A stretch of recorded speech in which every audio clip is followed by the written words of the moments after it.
Evil dead అంటే ప్రతిసారి అడవిలోనే జరుగుతుంది అనుకుంటే మామ, కాదు, ఈసారి కథే మారిపోయింది. ఇక అడవి కాదు, దెయ్యాలు డైరెక్ట్ గా సిటీలోనే అపార్ట్మెంట్ కి వచ్చేసాయి. ఇంట్లో ఉన్న ప్రతి గది, ప్రతి గోడ రక్తంతో తడిసి ముద్ద అయిపోయాయి. అక్కడున్న వాళ్ళందరూ రక్తంలోనే స్నానం చేస్తున్నారు. ప్రతి వాల్ నుంచి భయం వస్తే ఎలా ఎస్కేప్ అవుతారు? కానీ సెట్టింగ్ మాత్రం భలే డేంజరస్. ఒక అపార్ట్మెంట్ లోనే కంప్లీట్ హర్రర్ ఎక్స్పీరియన్స్ ఇచ్చేశారు మామ. చూడకపోతే మిస్ అవుతావు. Welcome to our channel behind edge.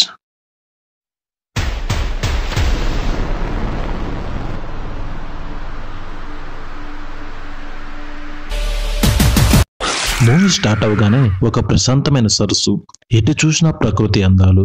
కానీ ఆ అందాల మధ్య ఒక బంగ్లాని చూపిస్తారు. తెరిసా సరస్సు అందాలను చూసుకుంటూ ఉంటుంది. ఇంట్లో వెనక ఏదో ఉన్నట్టుగా అనిపిస్తుంది. ఆమె ఒక్కసారిగా వెనక తిరిగి చూస్తుంది. ఆమె తల దగ్గర ఓ డ్రోన్ ఉంటుంది. దాన్ని చూసి భయపడి కోపంగా తెరిసా అంటుంది, నీ వల్ల నా తల ఎగిరిపోయేది. కానీ కెలబ్ మాత్రం తలకిందులుగా కెమెరా తీయడంలో మునిగి ఉన్నాడు. అలాగే తన ఫ్రెండ్ జెసికా ఆరోగ్యం బాగలేదు అని ఇప్పుడే మనకు తెలుస్తుంది. ఆమె బంగ్లాలో ఉంచి వీళ్ళు సరస్సు దగ్గర ఉన్నారు. ఇంతలో తెరిసా చేతిలో ఉన్న తన పుస్తకాన్ని తీసుకుని బంగ్లా లోపలికి వెళ్తుంది. ఒక గదిలో ఓ పాప పడుకున్నట్టు కనిపిస్తుంది. తెరిసా, జెసికా ఎలా ఉన్నావు అని అడుగుతుంది. కానీ జెసికా ఏమీ మాట్లాడదు. తెరిసా కుర్చీలో కూర్చుని తన చేతిలో ఉన్న పుస్తకాన్ని కొంచెం చదువుతుంది. అప్పటికే జెసికా కాళ్ళు కదులుతున్నాయి. తెరిసా దాన్ని గమనించకుండా మళ్ళీ పుస్తకం మొదలు పెడుతుంది. ఒక్కసారిగా జెసికా మంచంపై కూర్చుంటుంది.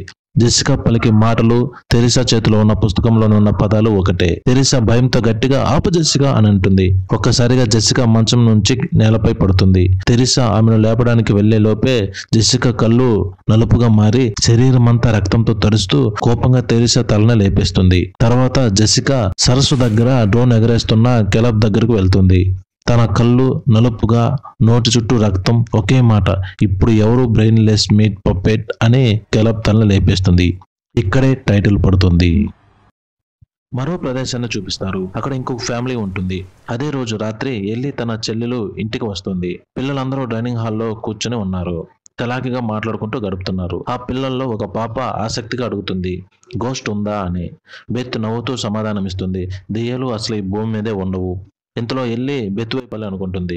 ఆ కారణంగా పిల్లల్ని చూస్తూ చెబుతుంది, కారు డిక్కీలో పిజ్జా ఉంది, తీసుకురండి అని.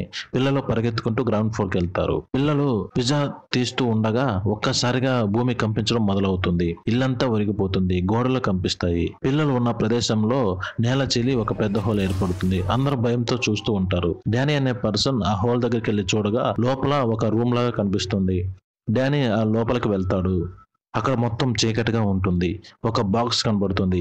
ఆ బాక్స్ ఓపెన్ చేయగా అక్కడ టేప్ రికార్డ్స్ అండ్ రికార్డింగ్స్ కూడా కనిపిస్తాయి. ఇంకా కొంచెం లోపల ఎతుకుతూ ఉండగా అక్కడ ఒక బుక్ కనిపిస్తుంది.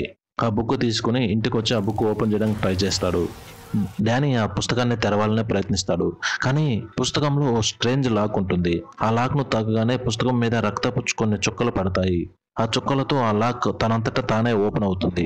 డానీ పుస్తకాన్ని తెరిచి చూస్తాడు. అందులో భయంకరమైన దెయ్యాల బొమ్మలు, మంత్రాలు కనిపిస్తాయి.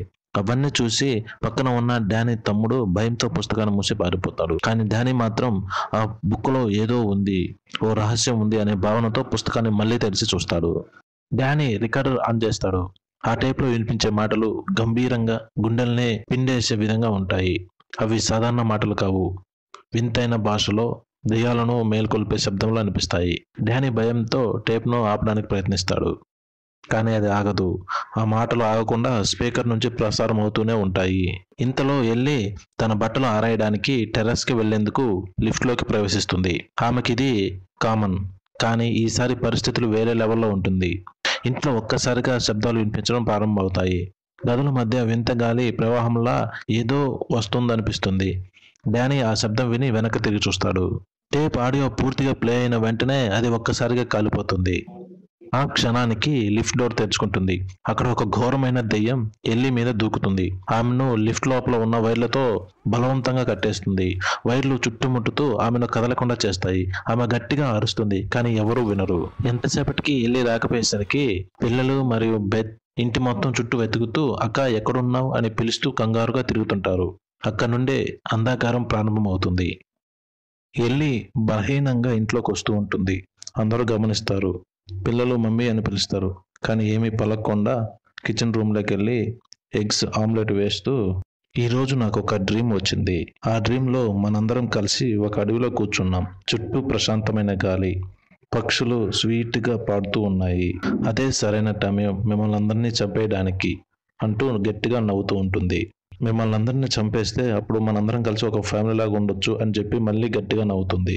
వెంటనే ఎల్లి కింద పడిపోతుంది. వాంతి చేసుకుంటుంది. నోట్లో నుంచి బ్లడ్ వస్తుంది. బట్ ఆ బ్లడ్ ఎర్రగా కాకుండా వైట్ గా ఉంటుంది. కాసేపటికి ఎల్లి నా పిల్లల్ని వదిలిపెట్టు ప్లీజ్ అంటుంది.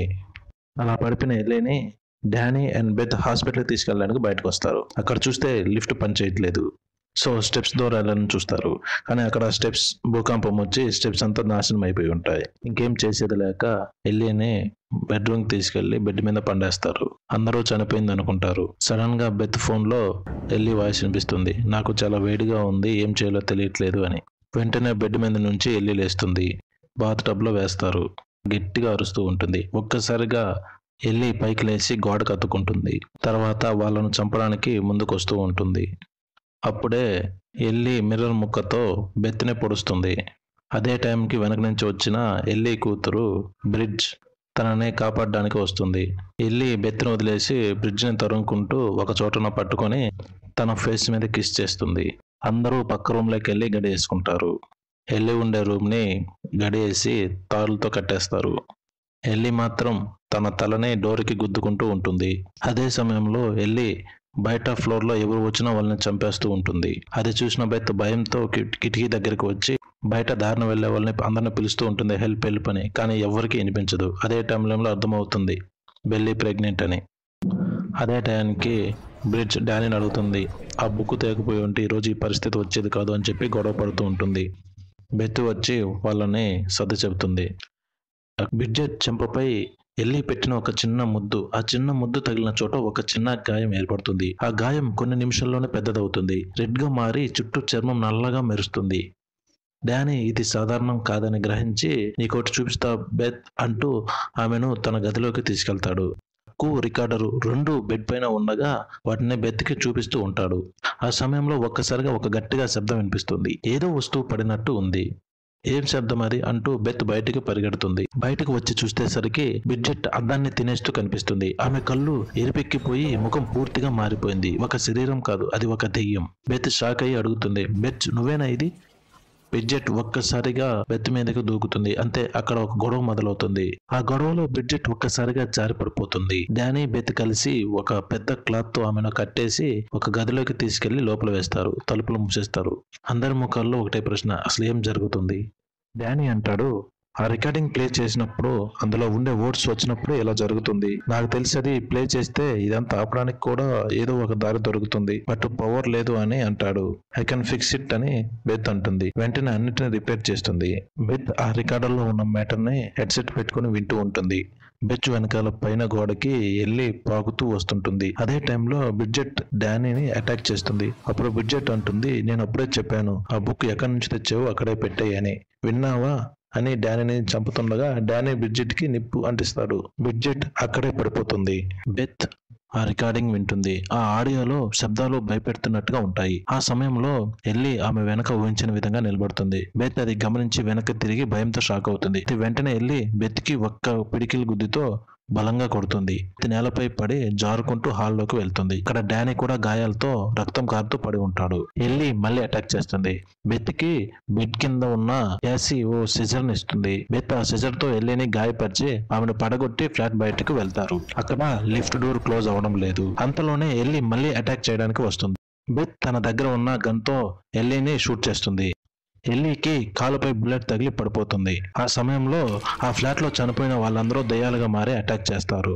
ఆ టైంలో వాళ్ళకి ఏం చేయాలో తెలియక లిఫ్ట్ లోకి వెళ్లి డోర్ క్లోజ్ చేస్తారు. కానీ లిఫ్ట్ పనిచేయడం లేదు.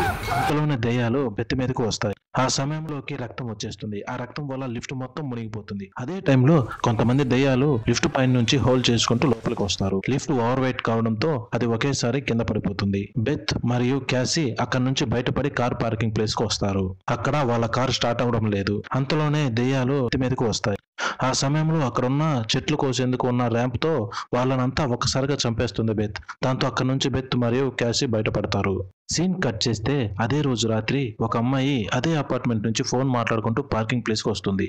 ఆ అమ్మాయి మాట్లాడుతున్న ఫోన్ లో ఉన్న వ్యక్తి మరెవరో కాదు, మొదటి సీన్ లో చనిపోయిన అమ్మాయి తెరిసా. ఆమెతోనే అమ్మాయి మాట్లాడుతుంది. అంతలోనే ఏదో దగ్గరగా వస్తున్నట్టు ఆమెకు వినిపిస్తుంది. చుట్టూ చూస్తుంది, నేలంతా రక్తపు మరకలతో నిండి ఉంటుంది. సడన్ గా ఏదో వస్తుంది. ఆ అమ్మాయి దానిని చూసి గట్టిగా అరుస్తుంది. స్క్రీన్ బ్లాంక్ అవుతుంది. తర్వాత ఎండ్ కార్డు పడుతుంది. ఇక్కడే ఒక ట్విస్ట్ ఉంటుంది. లాస్ట్ లో తన చెల్లెలు చనిపోయిన తర్వాత ఫస్ట్ సీన్ లో కనిపించిన తెరీసా అదే భయంకరమైన బంగ్లాలో చనిపోతుంది కదా. చక్రం తిరిగి మొదలవుతుంది. దెయ్యం ఆట ఇప్పుడే అసలైన టర్న్ తీసుకుంటుంది అన్నమాట. అంతే ఫ్రెండ్స్, ఈ మూవీ మీకు ఎలా అనిపించిందో కింద కామెంట్ చేయండి. నచ్చితే లైక్